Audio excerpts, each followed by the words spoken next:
Easter morning. We're in for an experience, aren't we?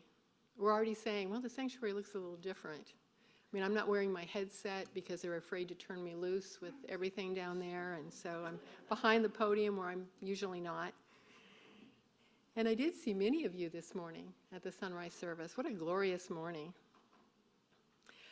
And to know that we are joined today by millions of Christians across the United States and across the world that are celebrating Easter today. Think about that for a moment. All those souls that we have this very intimate connection with, they may be celebrating it a little differently than we are. We're very good at adapting, adjusting, but we're all celebrating this Easter morning. Now, we've been releasing old thoughts and beliefs, long held, some of them too long held, and we've been releasing our stuff. Well, these physical items symbolically represent the non-tangible stuff that we keep in our heads, that stuff that we keep in our hearts, that stuff that we actually keep in our bodies. It's cellular. Unforgiveness, those hurts, wounds. Life happens. The life condition is difficult. No matter how joyous our journey, we stub our toe. We miss people. Relationships end. People leave. There's bills to pay. There's diagnosis. Life happens. And we can get bogged down in that life happens until it's part of our cellular being. And the Easter, the whole Lenten season, has been focused on identifying and releasing what no longer serves us. Am I still angry at my sister? Am I going to hold on to that forever? Bless you. Do I care what the doctor has to say about a diagnosis? Am I paying attention to my own health? Am I doing the things that I know are good for me? There's so many ways that we can move beyond what the life condition, the human condition piles on top of us, and it does. There is no doubt about it. The human condition does. So let's look this morning at the Easter story, and then we'll look at it metaphysically. So this is the one that comes from the Gospel of Matthew, and it goes like this. After the Sabbath, as the first day of the week was dawning, Mary Magdalene and the other Mary went to see the tomb, and suddenly there was a great earthquake. For an angel of the Lord, descending from heaven, came and rolled back the stone and sat upon it. His appearance was like lightning, and his clothing white as snow. For fear of him, the guard shook and became like a dead man. But the angel said to the women, "Do not be afraid. I know that you are looking for Jesus, who was crucified. He is not here, for he has been raised. As he said, come and see the place where he lay. Then go quickly and tell his disciples, he has been raised from the dead, and indeed he is going ahead of you to Galilee. There you will see him. This is my message for you." So they left the tomb quickly with fear and great joy, and ran to tell the disciples. Suddenly Jesus met them and said, "Greetings." And they came to him, took hold of his feet, and worshipped him. Then Jesus said to them, "Do not be afraid. Go and tell my brothers to go to Galilee. There they will see me. There they will see me." Now we in Unity, we can wrestle with this Christian identity each year around Easter. Even though our faith tradition is deeply rooted in Christianity, we often call ourselves first-century Christians. We are interested in the teachings and the life of Jesus. And we look at the scripture metaphysically. Mary represents that first part of our soul consciousness to become aware of the resurrection of the Christ within. A ray of light penetrates the soul, just as a ray of light was present. And that can be perceived as the love of the Christ, the light and the love that cannot die. The angel of the Lord represents the manifestation of the principle of denials and affirmations. Those are what we use in unity. This condition has no power over me. I am whole and complete in the divine. Denials and affirmations. We're not denying that something is happening. We're denying the power of that something to rule our lives. And the stone can be likened to hard, heavy thoughts. We know those thoughts of separation, those thoughts of judgment, them versus us, whoever those them might be, gossip. They keep our good from coming into manifestation when we are stuck in this polarity and this sense of separation. He has risen. We resurrect our body by the renewal of our mind, the mind of spirit. A resurrection takes place in us every time we rise to the realization of that ever-present, indwelling life that is the essence of who we are, that can not only connects us to the divine, it is the divine. It connects us to everyone else. For within every person is a pure heart.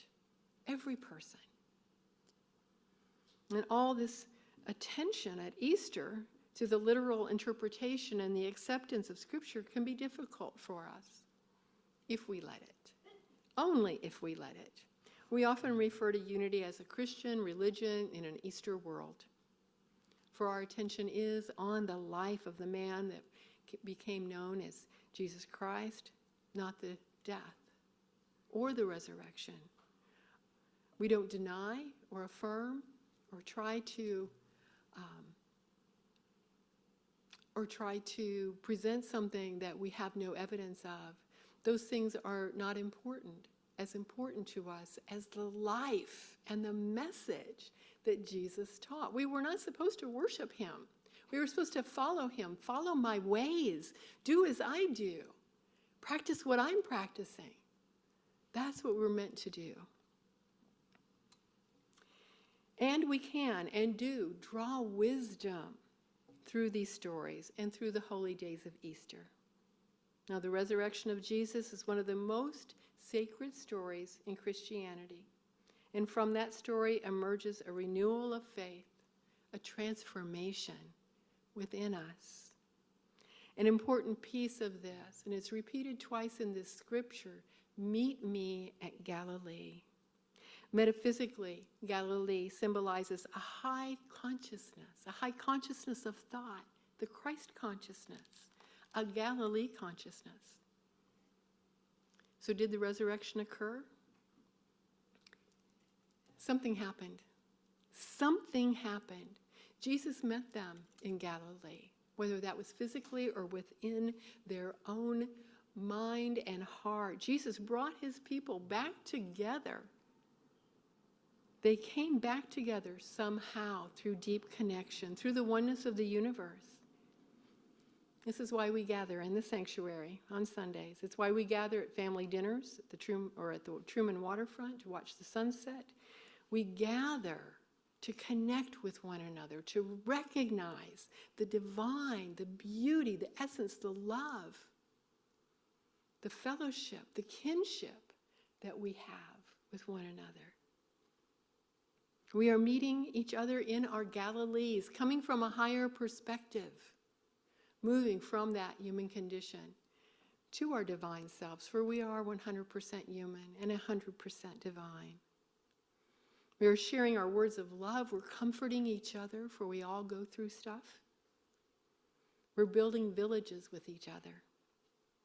Imagine that sense of wonder and renewal of the followers of Jesus, what they must have felt.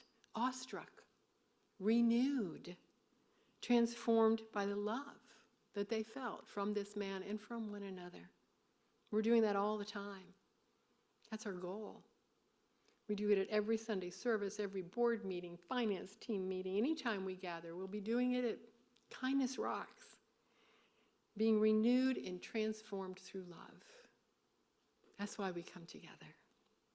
For we believe in humanity. Feel the energy in this room now. It's unique. This group of people have never been together in the same way before, and probably will never be together in the same way again. This exact group of people. Feel the energy in the room. There's a sense of peace, some expectation about what we're going to do with this. I understand that. But there's also laughter and warmth. And after the service, there's almost a reluctance to go our own way because we bask in one another. You know, us folks here in Unity in Key West, I swear we have Velcro on our sides. When we see each other in other places, we're just, or magnets, you know, we come together. That's what the story of the resurrection offers us. It offers us hope. I think that's why in Unity we can so passionately celebrate Easter, joyfully. So to answer the question, what do we believe about the resurrection? Is it literal? What we do is believe in hope, believe in Galilee, that higher state of consciousness, believe in transformation, believe that we are disciples of love, wherever we are, for humanity, for our commitment to truly love one another. And I end this with an adapted writing from the Baha'i faith, my friends at the Baha'i. It's called Today I Rise. Today I rise generous in prosperity and thankful in adversity. Today I rise worthy of the trust of my neighbor. Today I rise and I am a treasure to the poor and an answer to the cry of the needy. Today I rise fair in my judgment and guarded in my speech. Today I rise unjust to no person and showing meekness to all. Today I rise as a lamp unto them that walk in darkness. Today I rise as a joy to the sorrowful, as a haven for the distressed. Today I rise, and integrity and uprightness distinguish all my tasks. Today I rise as a home to the stranger, as a balm for the suffering, as a tower of strength for the fugitive. Today I rise as eyes for the blind and a guiding light unto the feet of the erring. Today I rise as a breath of life to the body of humanity and a dew to the soil of the human heart. And finally, today I rise as a fruit upon the tree of humility. We will now move forward into our transformation of the cross, our flower ceremony. I'll ask if we have some prayer chaplains that would like to come forward and just hold space as folks are moving through this process. And Lori's going to help also. What we do is we are transforming this into something amazing through the flowers that represent our own blossoming, our own love and light, our own beauty, our inner beauty. And we are going to turn this into a thing of beauty.